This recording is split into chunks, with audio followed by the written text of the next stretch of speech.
Thank you very much, Governor Patrick. And again, good afternoon. My name is Rick DesLauriers. I'm the special agent in charge of the FBI's Boston Division.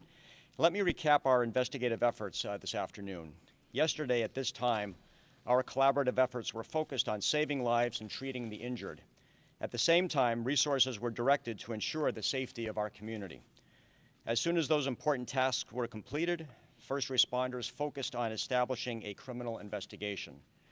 The FBI's Boston Joint Terrorism Task Force, composed of more than 30 federal, state, and local law enforcement agencies, including the Boston Police, the Massachusetts State Police, ATF, HSI, United States Secret Service, and others, responded to the scene. Many of them were already there as part of the general security for the marathon already in place. The first step law enforcement took was to secure the physical area around the blast for the purpose of preserving evidence in the area related to the devices itself. This morning, the FBI, along with Boston PD, Massachusetts State Police, and ATF, officially began its forensic evidence recovery effort at the site. Their goal was to recover physical items related to the blast. Those items have been recovered and are being sent to the FBI's laboratory in Quantico, Virginia. There, specialized examiners will reconstruct the device or devices and determine its makeup and components. Among items partially recovered are pieces of black nylon, which could be from a backpack, and what appear to be fragments of BBs and nails, possibly contained in a pressure cooker device. We are expediting this blast evidence to our laboratory in Quantico, Virginia, for a complete and thorough analysis. In addition, this morning, it was determined that both of the explosives were placed in a dark-colored nylon bag or backpack. The bag would have been heavy because of the components believed to be in it. At this point, it is difficult to determine specific components used until we can eliminate other factors which may have already been present in the environment. In fact, we won't know with some certainty until the laboratory completes its final review. Away from the scene, yesterday afternoon, the JTTF began its investigation. Immediately after the bombing, the FBI initiated a command post. Those assigned to the JTTF, intelligence analysts, and other personnel from every state, local, and federal government agency associated with the JTTF, and many others on their own, including Boston PD and Mass State Police. More than 1,000 law enforcement officers across many agencies have been assigned to this investigation via the command post. They began canvassing sources, reviewing government and public source databases, and conducting interviews with eyewitnesses and others to determine who is responsible for this crime. We are doing this methodically, carefully, yet with a sense of urgency. All across the nation and around the world, the force of the United States is working hard to locate those responsible. Already, the FBI has received more than 2,000 tips as of noon today, many of which have already been reviewed, analyzed, and vetted. We will continue to work around the clock tirelessly, side by side with our partners, to continue to investigate and act on these leads. Regarding who might be suspected of this event, the investigation is in its infancy. As law enforcement, it is our responsibility to thoroughly review each and every piece of evidence. Some of our activity you may see, some of it you won't, but rest assured we are working hard to get the answers. At this time, there are no claims of responsibility. The range of suspects and motives remains wide open. Importantly, the person who did this is someone's friend, neighbor, coworker, or relative. We are asking anyone who may have heard someone speak about the marathon or the date of April 15th in any way that indicated that he or she may target the event to call us. Someone knows who did this. Cooperation from the community will play a crucial role in this investigation. We ask that businesses review and preserve video surveillance, video, and other business records in their original form. And we are asking the public to remain alert and alert us of the following activity. Any individual who expressed a desire to target the marathon. Suspicious interest in researching how to create explosive devices. The noise of explosions in remote areas prior to yesterday, which may have been used as tests by those responsible for these acts. Someone who appeared to be carrying an unusually heavy, dark-colored bag yesterday around the time of the blasts and in the vicinity of the blasts. As further substantive details become available that are appropriate for release, together we will either issue a press release or hold a press conference. And tomorrow we plan to hold another press conference in the early afternoon. Thank you very much. And I want to thank the public for their tremendous support in this investigation. It is crucial to our ultimate success, and I thank the residents of the city of Boston, the citizens of the Commonwealth of Massachusetts, for this information that has been provided to us. I also want to thank the Westin Hotel here for their services in allowing us to use their facility. We are very grateful for that. Thank you very much. Thank you, Rick. Mr. Mayor? Thank you, Governor. Thank you all for being here once again this afternoon. As the investigation continues and more victims are being identified, in true Boston fashion, we are receiving many offers of help and assistance. And just earlier today, Senator Warren and I visited several of the victims of this tragedy. Your heart goes out to them and their families during this very difficult time for them. I also want to talk about the police, the fire, EMS, all those services, and the volunteers who reacted quickly during this time of tragedy also. Because of the outpouring of help, we've set up an organization, One Fund Boston, which is to collect money to help people who might need help during this time. The website is onefundboston.org. And you can go to that site and donate any resource you have. Some of the folks who have stepped up so far are John Hancock, Jack Connors, John Fish, Steve Pagluka, Larry Lucchino. The whole business community is coming together. And the Boston Foundation. They're all there willing to help. That's how Boston's come together like it's never come before. We're all here because this tragedy is not going to stop Boston. We are Boston. We are one community, and we will not let terror take us over. Thank you very much, Mr. Mayor, and thanks to all of the donors, the inaugural donors, if you will, for the One Fund Boston and those who will contribute. In the nature of contributions, the Lieutenant Governor and I visited a couple of hospitals this afternoon as well, and one of the things that we had an opportunity to do is thank the extraordinary medical teams who have responded to the needs of people who were hurt. One of the things we learned is that there is a need for blood on a sustained basis. So this will be, I just want to make sure everybody understands this the way I think I understand it. Do not go and make a donation today, but next week and the week after that, there will be an ongoing need for blood donations. So members of the public who are following these announcements, who are inclined and able to make blood donations at their local hospital or through the Red Cross, next week and the week after that, our medical professionals anticipate a need. We are going to have an interfaith service. It will be at 11 o'clock on Thursday morning. It'll be held at the Cathedral of the Holy Cross in the South End. I'm very pleased that the President will join us for that to help us all heal. Another point that I wanted to make before I open it up to questions. You've heard Special Agent DesLauriers and many, many others in law enforcement tell you what we can tell you about the ongoing investigation and the fact that there is not yet an identified suspect. These are times when all kinds of forces sometimes conspire to make people start to think of categories of people in sometimes uncharitable ways.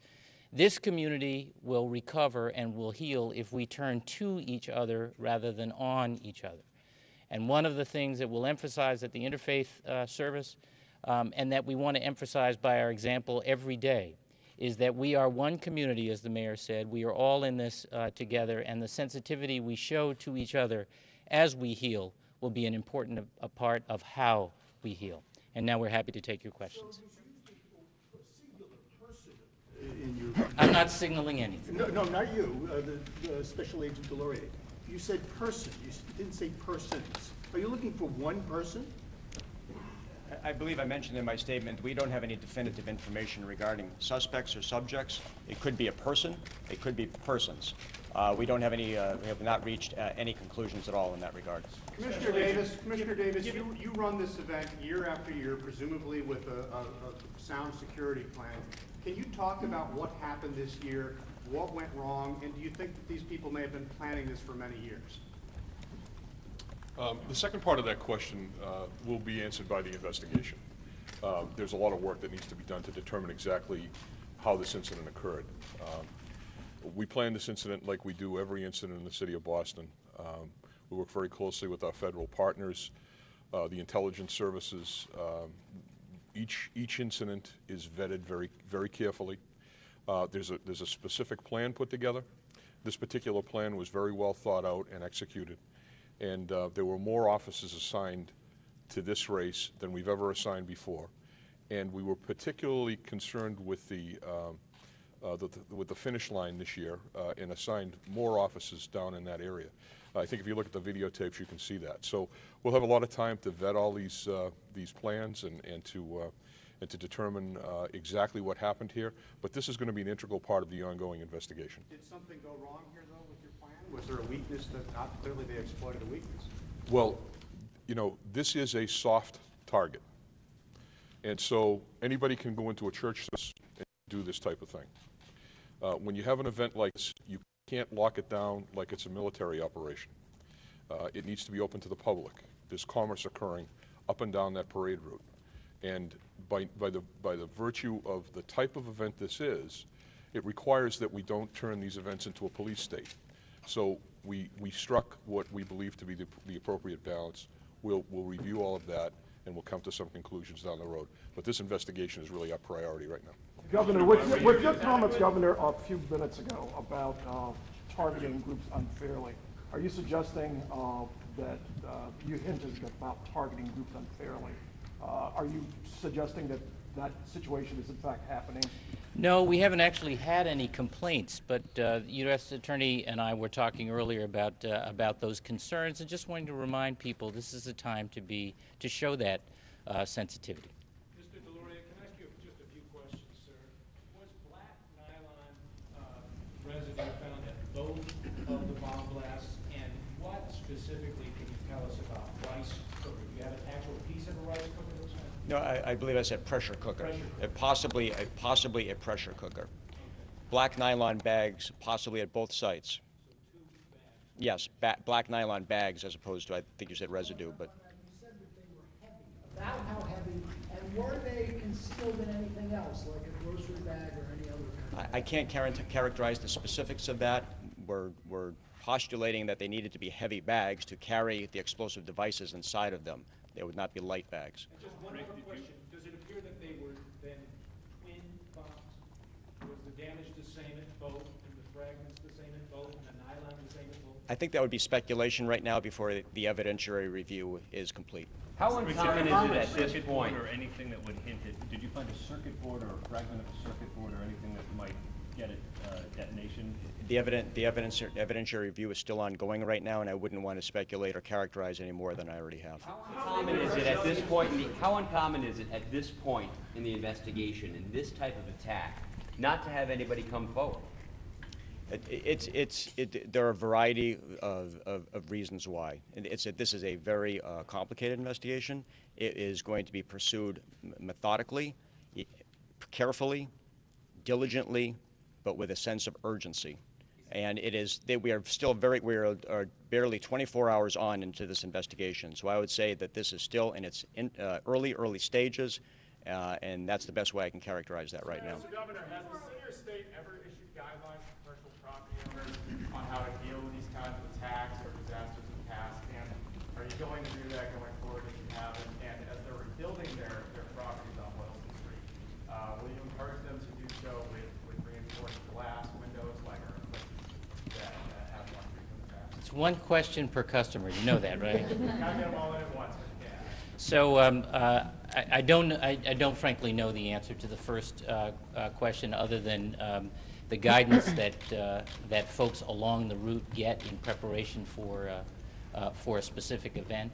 In terms of how we go forward, I'd just like to remind everyone we've had 116 years of incident-free marathons, and every year we have learned from the last experience.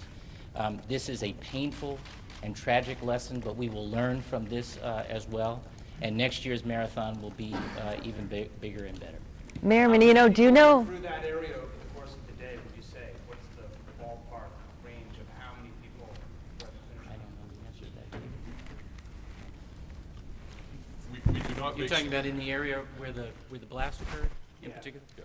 We don't make specific estimates on crowds, but tens of thousands of people are right at the finish line. And this group of people extends off and on for 26.2 miles. 24 hours later, how much closer are we finding out? There's been a lot of work done. They are literally going over the crime scene with a fine-tooth comb. And there's a lot of information that's coming from the evidence and from our analysis of video. But it's very early in the investigation. As Mr. DesLauriers said quite clearly, this has to be a methodical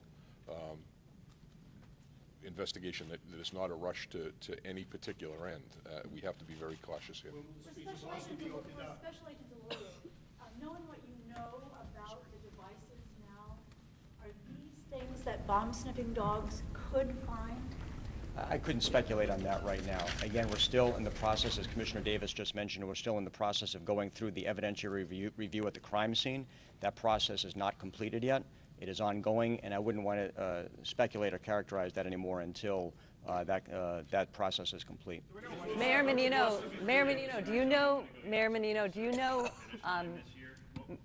do you know anyone who was hurt, and have you spoken to the families of anyone who was killed? Yes, I visited several of the families this afternoon at the Brigham and Women's Hospital, and they were very strong. The victims, the families needed some help, but the young woman I saw there who lost her leg, she had a lot of courage, and I think they're hanging in there, and we've offered them all the kinds of help we can, both at the medical, but also the city help that will be there for them. And those families, they're going through very difficult times now, and we as a city, we as individuals, have to support them as best we can. Did you know any of the families? Yes, I did. Who lost? I did.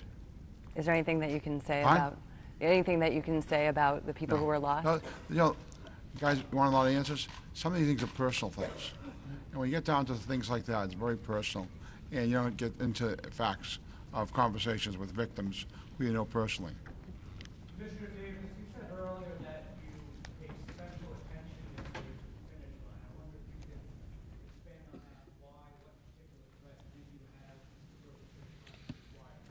Well, as the governor said, we review each one of these events, and at the end of our review last year, we determined that the crowds were larger than usual, and so we put extra officers at the event, especially towards the end of the race, and especially when the runners were first coming in. But as I said, if you review the pictures and the videotape, there was a significant amount of police presence there. The officers are lining the route, looking into the crowd, which is what their job is.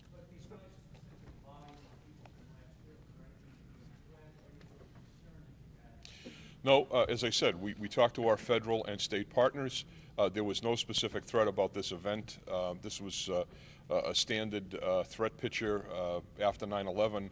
We're certainly very vigilant, but there was nothing specific about this particular event. We had teams of undercover officers in the crowd, working the crowd at the end of the race, which is standard procedure because of pickpockets that occur in that area. Those teams were out there. They were fully deployed, as were our EOD dogs, which were in the area all through the race.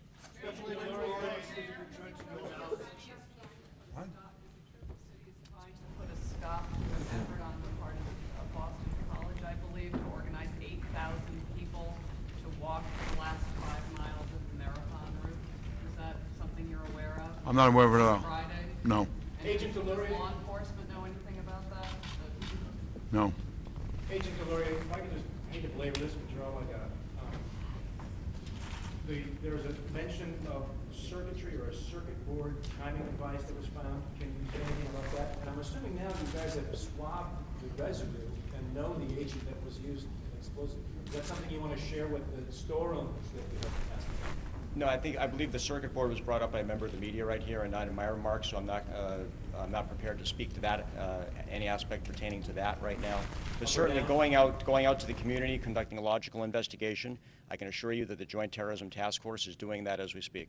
Special Agent DesLauriers, are there indications of how much, of whether it took a lot of planning to do this, that they may have been planning for many years, as I asked the police commissioner? Yeah, hopefully that will come out in the investigation. I wouldn't, again, that would be speculation on my part right now to speculate how much planning went into this. I do not want to provide you with anything that might be inaccurate information ultimately, so I wouldn't want to speculate on that. The names of 2 victims have come out. Is the third name going to be released?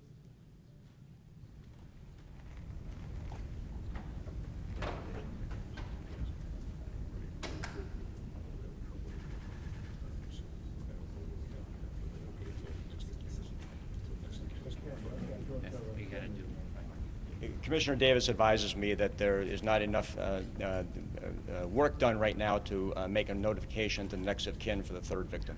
Special Agent, can you be clear on how many pressure cooker remnants you may have found, possible pressure cooker remnants? You could, one at each site. Can you just be clear on that? And 2, given that your discussion of pressure cookers, what's the sophistication of that? Is this something that's made in the basement or? No, I think pressure cookers, Milton, we're familiar with those. They're relatively ordinary cooking devices, historically going back several years. As far as precisely what evidence was found at what location, I wouldn't want to go into the details of that right now. That there are multiple pieces of evidence that are at the crime scene, as you might well imagine from the serious, tragic nature of this event. That analysis is ongoing right now, and I wouldn't, again, as I mentioned before, I wouldn't want to provide you with inaccurate information right now as to whether specific pieces of information were found at both crime scenes. Information that could possibly be a pressure cooker was found at the site, and we are putting that out to the public in an attempt to generate any lead information. When will the troops be gone from the city? When will the National Guard be gone? And the streets open? When they're not needed anymore.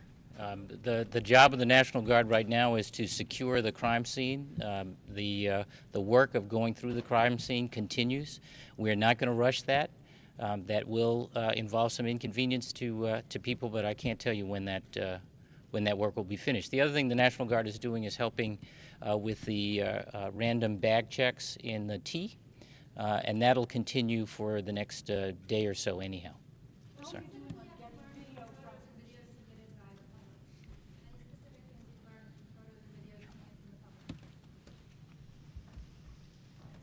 We have had a tremendous outpouring of support from the public in terms of video that has been submitted to us.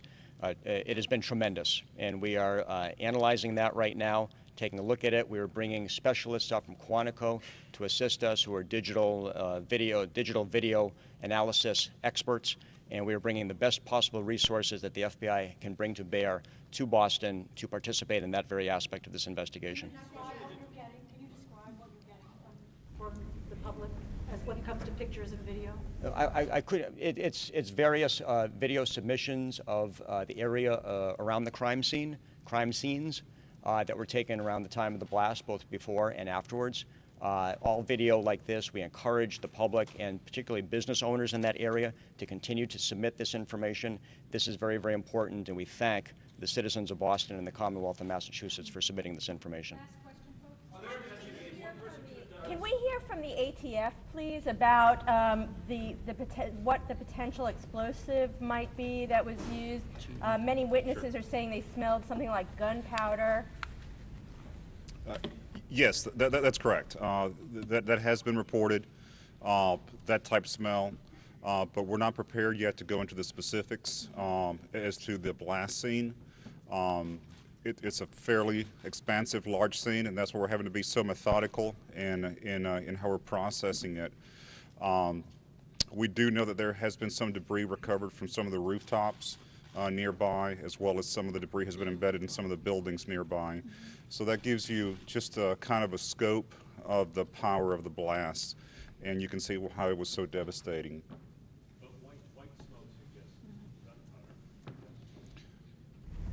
We're not prepared to really get that specific yet. Yeah, just I want to ask a favor on behalf of somebody I met this afternoon.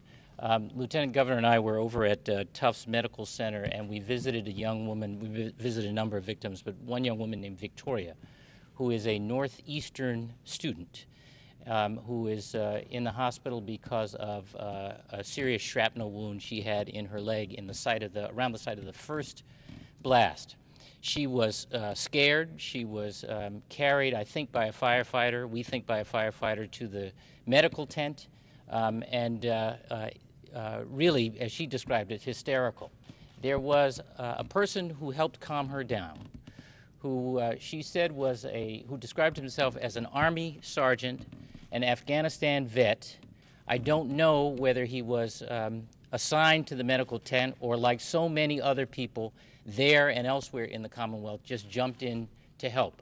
But his name is Tyler. That's all we know, Tyler.